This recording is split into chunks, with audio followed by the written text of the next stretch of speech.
question is from JMain7.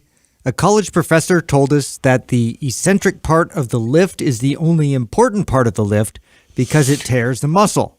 If someone only repeated the eccentric part of the lift, would they see major gains, or is it a myth? Yeah, it's just one variable. Yeah, what kind of a professor would say that it's the only important part? The only one, yeah. It is true that the lowering... What a lame workout. Yeah, so... Done. Everybody's like lifting like grandpas. Yeah, so for those lifting who don't know what that means, so there's three parts of a lift. There's the concentric, that's the lifting. So if you imagine me doing a curl, the concentric is me curling the weight up. Then there's isometric, which is where you hold it. And then eccentric is when you lower the weight. So as you're lowering a weight, the muscle is still contracting, but it's doing so in a way that allows it to... You're resisting more gravitational forces, typically. Yeah, it's doing it in a way where it's allowing the muscle to lengthen while contracting. That part of the lift is the most responsible for muscle growth, and this has been shown in studies. But used by itself, it quickly leads to plateau, and it quickly leads to overtraining because it is a very damaging part of the lift.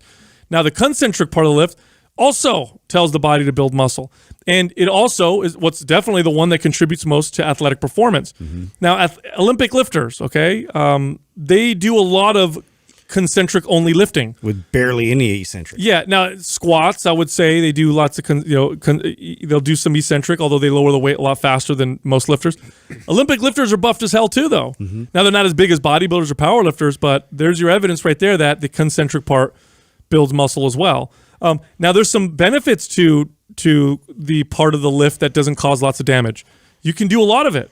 So I can increase the volume quite a bit if I'm doing concentric only.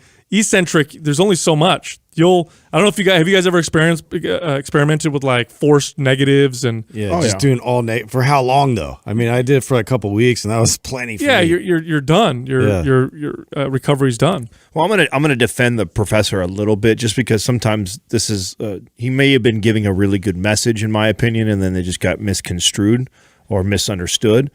And that's because I've done many talks with trainers where I'm stressing the eccentric part of the exercise because nobody else is. Yeah. And nobody in the gym is. If we were to walk in your average gym right now and look at 90% of the people lifting weights on the floor, a majority of those people are not maximizing the benefits that you get from the eccentric movement portion of the exercise.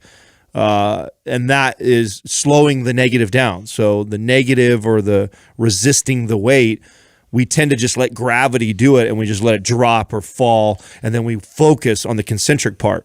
So in defense of him, it is just as important. So it's not more important than the concentric part of the exercise. It's just as important. Well, and to add on to that, like in sports terms, so to decelerate is a massive part of preventing injuries in like any athletic pursuit. So that second portion of now I have to slow everything down at once rapidly is usually where people get hurt. And so to be able to kind of break that down and focus on that and strengthen that process is valuable, but it's one part. So you have to consider all the parts. And so I caution myself to just like highlight that specifically as like the answer. No, it's all of it. It's definitely not the answer. It's probably the most neglected part, though. Sure. Of an exercise that I think a majority of people could learn from that or take this advice and go apply it to their training.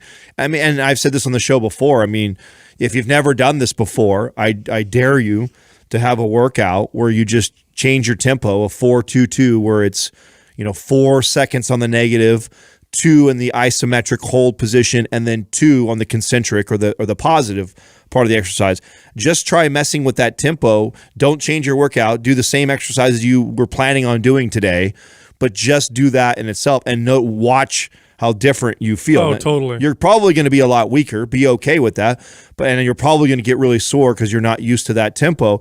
And that just highlights the benefits of really putting some more emphasis on the eccentric part of the lift that most people just aren't doing. Yeah, no, you make a good point. I think people don't focus on the muscle they're working when they lower a weight. They don't focus on the tempo. It's like When I'm pressing in a bench press, I'll tend to focus on the pecs. But when you lower, do you still focus on the pecs, or are you just trying to lower the weight? Right. Focus on the muscle you're working as you lower the bar, the dumbbell. That's an Helps absolutely great build tip. a lot of control too, which is important.